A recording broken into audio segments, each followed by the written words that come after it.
pour revenir sur la loi de transition énergétique, je pense que tous les citoyens peuvent se satisfaire de cette loi, au moins dans les grands objectifs.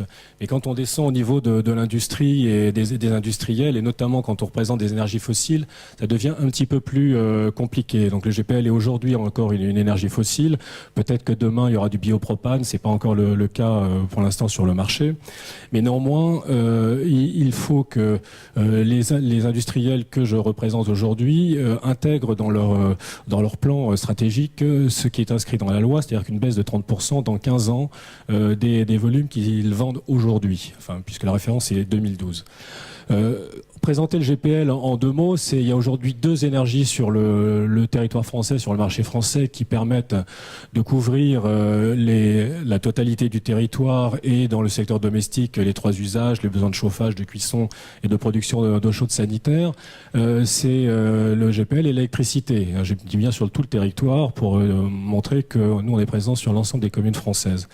Le GPL est le seul qui n'a pas de sensibilité aux pointes de consommation, puisque les clients stockent l'énergie chez eux. Et pour ça, c'est une force que nous avons aujourd'hui, même si on représente qu'1% du mix d'énergie primaire, c'est quelque chose dont on aura du mal à se passer dans le futur, parce que ces pointes de demande persisteront dans le futur, même s'il y a un petit réchauffement climatique qu'il faut éviter à tout prix. Le GPL est présent chez 10 millions de Français. Et l'ensemble des installations de GPL représente 60 gigawatts, c'est-à-dire que la puissance électrique installée en France aujourd'hui est de 120 gigawatts. Nos installations, c'est déjà 60 gigawatts, c'est la moitié de la puissance électrique installée.